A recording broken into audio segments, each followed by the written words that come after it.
Welcome to the MS&Me Radio Network. The broadcast shows are for informational and entertainment purposes only. They are not designed to provide listeners with specific personal, medical, or counseling advice. Individuals with a medical issue should always consult their healthcare provider. MS&Me is not responsible for content of individual shows. The views expressed by show hosts or their guests are their own. Enjoy the show. Hey y'all, and welcome to Straight Up with MS and all its crazy little circles here on MS&Me Radio, brought to you by the MS Global Support Network. I'm your host, Patty Long, and I'm at MS in It for Life. I prefer Twitter. It's not as dramatic, I guess. Things are more instantaneous. And most importantly, I've had the opportunity to talk with people around the world instead of just right here, basically in my backyard. Even when I'm in Facebook in a group, it's harder to connect with people around the world. But on Twitter, it's a whole lot easier. And I do have people who I consider friends online. This is not something I would have said, 10 years ago, but I have made some of the best friends online, and yeah, they are kind of scattered around the world. So, but I love Twitter, and that's where you can find me, and I'm at MSENIT, the number 4, LIFE, because I'm MSing it for the rest of my life, and that's kind of what we do. I hope everybody had a great New Year's. I know I tried desperately to stay up until midnight. I made it till 10. I had my alarm set to wake me up so I wouldn't miss the ball dropping. And it did wake me up, and then I fumbled with the remote control for the next 10 minutes. And when I finally got everything working and the right channel on, it was all done. So I missed it again, I was awake for it, but I missed the countdown. And that's sort of how it goes. But, I had a blast on New Year's Eve, and New Year's Day, I was really tired. So I just binged watched Netflix and laid around all day. And that was the only plan I had for New Year's Day anyway. So all worked out really well. And of course, with YouTube, you get to watch it later. So I missed it, but I can go back and watch it if I want to. I just haven't made the time for it. So anyways, today I thought I'd talk a little bit about changing your mindset. I went to physical therapy, as I've told you, for 2 years, very routinely, and it was really extensive. And I also went to see a counselor, and this is cognitive therapy, behavioral therapy, some people call it, but it's about how to go about changing the way you think about things. So, for instance, I told you guys before that, I always played this game with my daughter when she would come home crying, and it was to strengthen her up and to give her some skills so that when another 5 or 6-year-old called her a poopy head, she wouldn't get her feelings hurt. And instead, she would have something just as stupid and funny to say back. And so that's the kind of thing that I started out doing, and I'm kind of a sarcastic fan, so you'll have to excuse that if you don't like sarcasm, because I kind of do. And when I was substituting, I was really good with the junior high kids.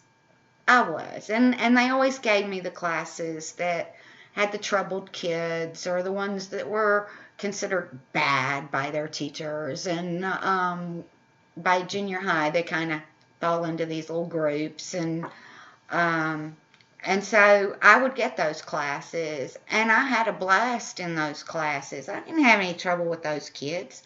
I met their sarcasm with my own, and so I've stuck with that.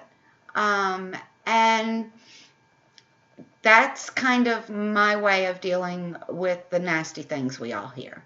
And right now, what I'm seeing from other people is that we are hearing about, we're freezing with this cold intolerance where our body temperature literally drops, and hypothermia is a huge risk for anybody if their body temperature drops, and ours drops really rapidly sometimes. I know mine does, and I was talking to some other people whose does, so I know I'm not alone in this.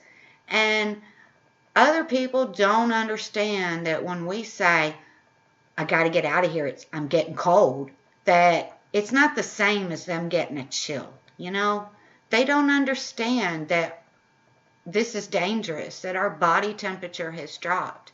And they can't wrap their minds around the fact that your body temperature has dropped. And for me, mine goes both ways. And they call that, the type that I have, temperature change intolerance. So whatever temperature I'm accustomed to is the temperature that is the best for me. So within reason, I still wouldn't go out in 20-degree weather and expect to be comfortable, but nobody would, but if it's 80 degrees outside and I don't get in the sunshine at all and the dew point's low and circumstances are right, I can hang out outside for a while and be just fine. And then when I walk into this air-conditioned place where it's 68 degrees inside, I will freeze my butt off to the point that I am shaking all over.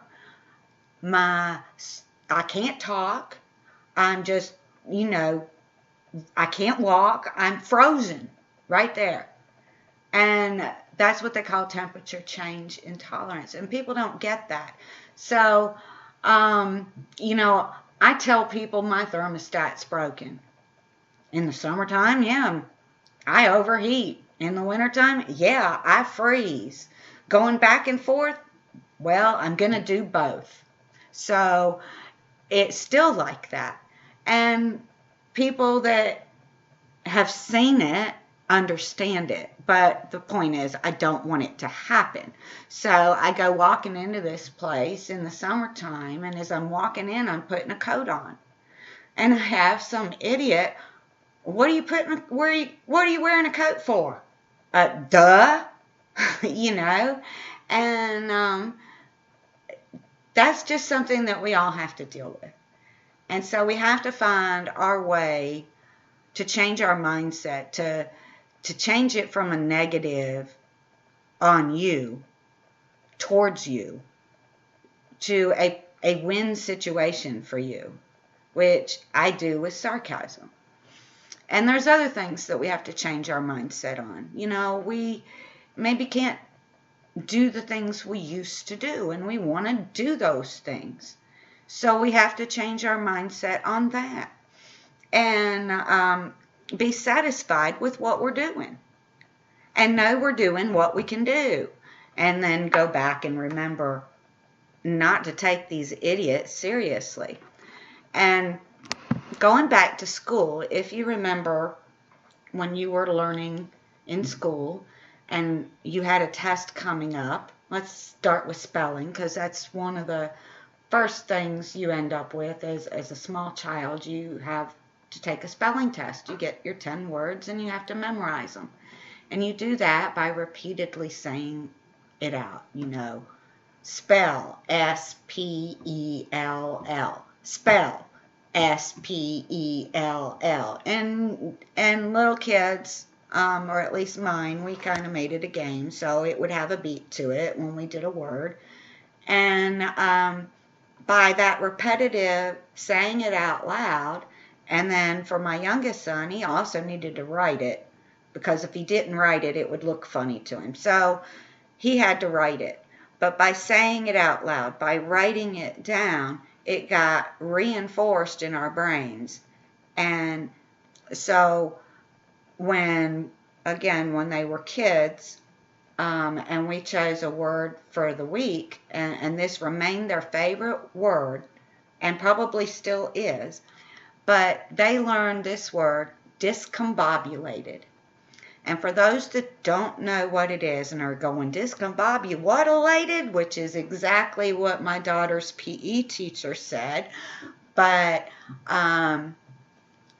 it means you're confused.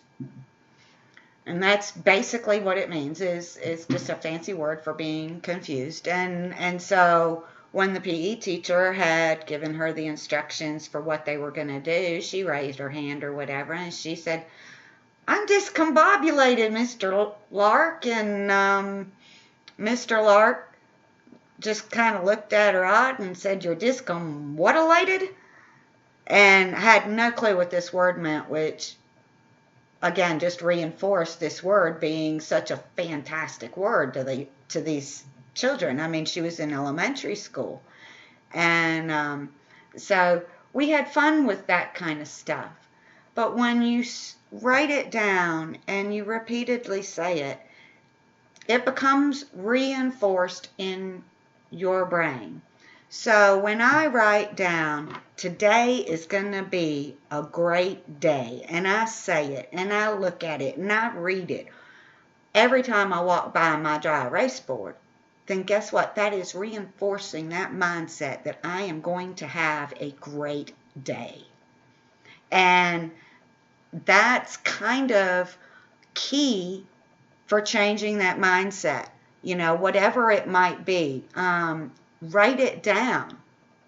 I am not the idiot. So-and-so's the idiot. It's so-and-so's loss. And you read it out. And you repeat it to yourself. And you read it out again. And you write it down day after day if you need to, until that thought is reinforced in your brain. This is an awesome technique that you can use to help you change your mindset, because once you change your mindset, you'll feel so much better. Now, some of us have broken bits, and just changing our mindset isn't going to stop the broken bits. And a lot people call it different things, mindfulness and all of this. So we need something more than just the board and writing to change that mindset. And for me, anger is one of the things that's the hardest for me, because somebody will say, "We're going to do such and such tomorrow," and of course tomorrow is one of those things that never gets here. And I'll get really upset because tomorrow just never happens, and so I have my private space that nobody else goes into. And I told you that private space last week when I was talking about my goals and my New Year's resolutions, that I'm going to be working on cleaning up that space so I can actually use it for more than just to hold my fish and get around in the room. It's a small bedroom that was my daughter's. So I have been working relentlessly on that all week. Now, if my husband was doing it, this room would have been done in half a day at most. But I've been working on it solid for a week. And I feel myself getting closer and closer to being done. But yet, I'm nowhere near. It's like, gosh, how can it take so long? So I've got to keep my mindset to look at how much I've gotten done. I took out a whole bag of trash out of that room. I took 2 bags of trash out of that room. I got rid of all this junk right here. I whittled down this pile and that pile. And then, of course, another thing is that I get distracted really easily. So I find something really cool that I didn't know I had in there, and probably was my daughter's, and I sit there and play with it for hours. But in my mind, it's only been 5 minutes. I just picked it up. But no, when you look at the clock, it's literally been hours. So, I have no concept of time. And I wonder, if that concept of time is part of your instincts. Because I know that I have trouble with anything that is supposed to be an instinct. Your body has a place in the center, well, I shouldn't say your body, but in the center of your brain, basically, you have a hippocampus. And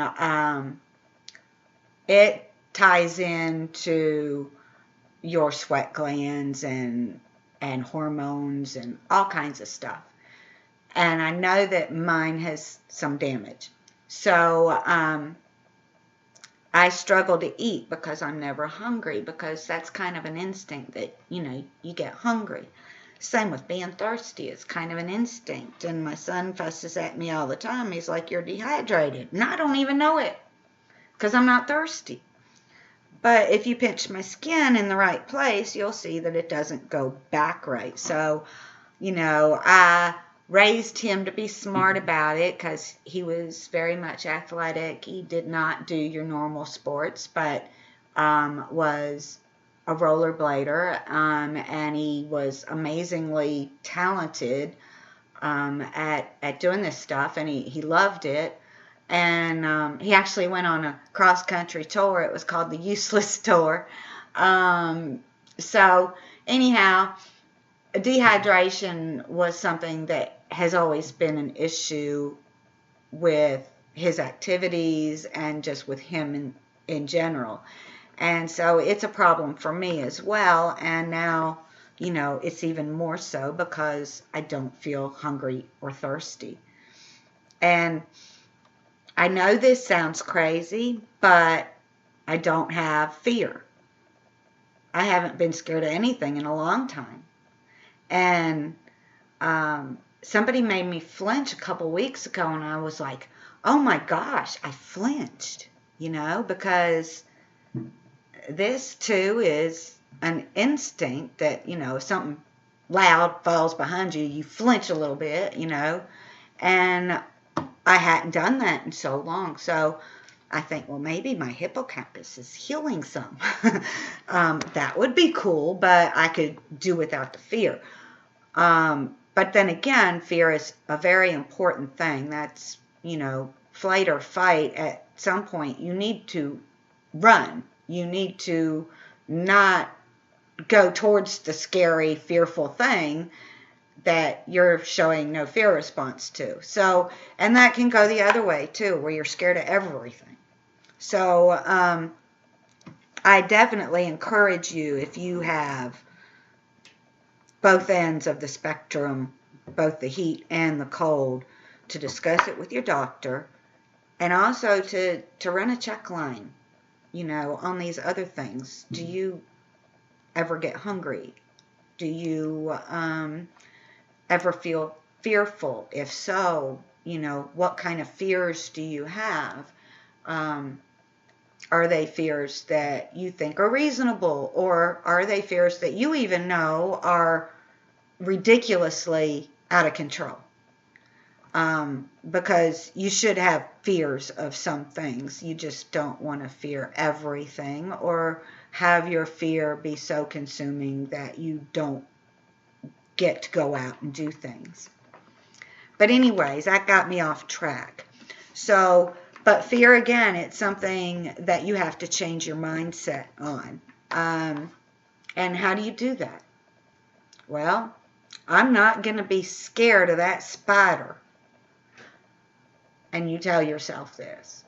And my son, and I bring up spiders because he was really afraid of spiders. His granny was terrified of spiders, and she sort of taught him to be terrified, and that was reinforced in kindergarten when they told you, all the kids, that Daddy Longleg had enough poison in it to kill a person.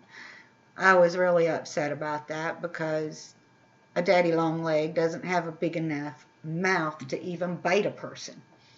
So it's not exactly a deadly thing. And so it was kind of, one of them things that ticked me off from the schools because I already had a child frightened of spiders and now they just made it worse.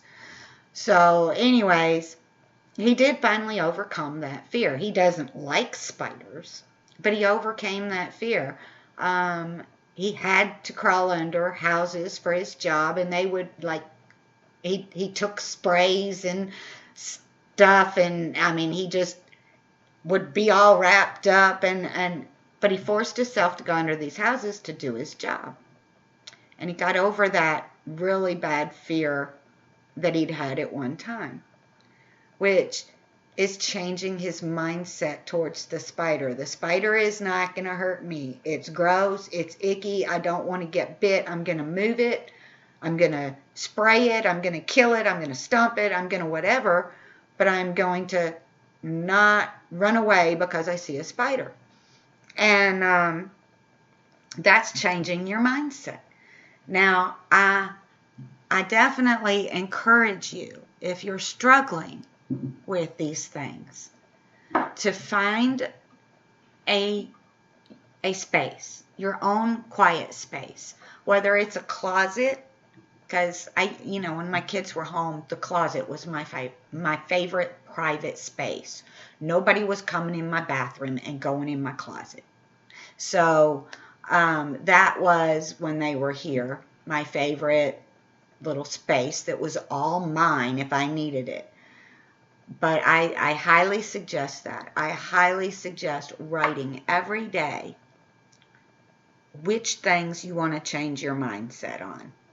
And write it down. And then read it.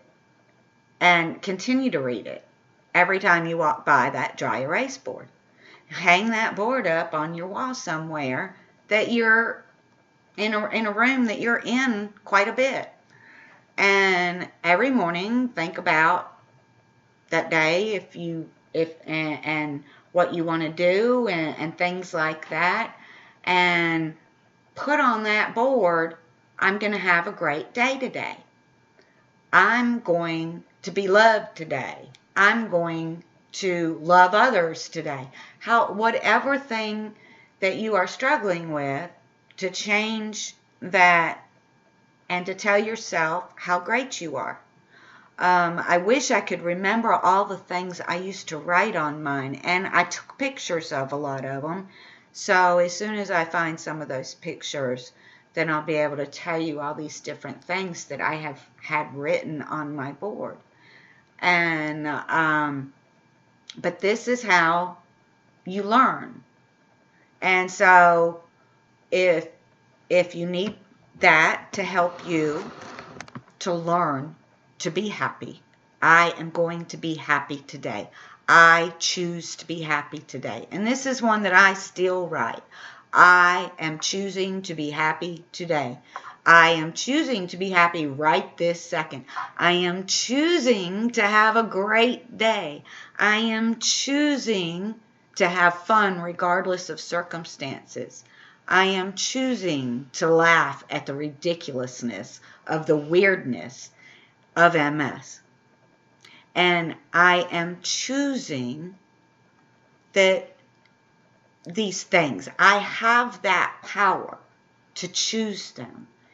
And you choose them by reminding yourself that you have this power, and by reinforcing it to yourself that you have this power, and writing it down, saying it out loud, coming up with solutions to the ugliness, like my smart alecky remarks, and finding a way to explain things to people that maybe leaves them stunned and speechless, but sort of explains it. I have a broken thermostat. What else can I say? It's broken. It doesn't know how to act. And walk off, and that leaves them going, huh? But I don't care. People that are saying these things to me are just saying it because, ha ha ha, they think it's funny. And obviously it's not funny if you are freezing to the point that you can't speak or move.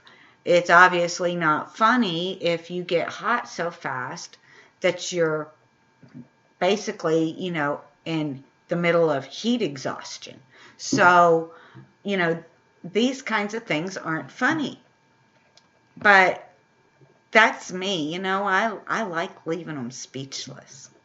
So that's been one of my techniques for fighting against that and keeping my mindset that regardless of this weirdness that happens to me and the fact that others don't really understand it, some don't care to understand it, others just choose to be ignorant for ignorance sake, and you got this whole range.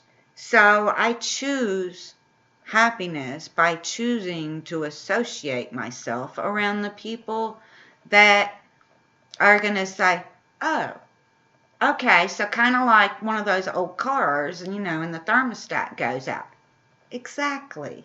So I choose to surround myself with these good people, and I choose to put a smile on my face. I choose to be happy. I choose to get up and do stuff. I choose to do my exercises. I'm choosing to clean up this room that's been a mess for the past 5 years or longer. I am choosing to get myself on a schedule, even though I'm really not quite there yet. And I'm choosing to go out and do a couple of fun things each week. And I said my goal is 4, but if I make 2 to 3, then I'm really happy. So I will work up to 4 throughout the year. And I see my time is up. I always run out of time. I have no sense of time. So, but let me real quick say goodbye, and I love you guys, and thank you so much for listening to me ramble on today as I'm scattered as I'll get out. And, just have a wonderful week, and remember to get you a little board. They don't, they don't cost much, or just write it on a piece of paper and thumbtack it to the wall, and write down every day that you're a great person and you're going to be happy. You're choosing that. I have the power. I can do this. And really build yourselves up, y'all. And anytime you want, reach out to us, any of us at MS&Me Radio. I know that every host would love to hear from y'all, not just me. And thank you, Erica Lyons Richardson, for putting this all together. And thank you, my listeners, for listening to me. I love you. Have a great week. Bye now.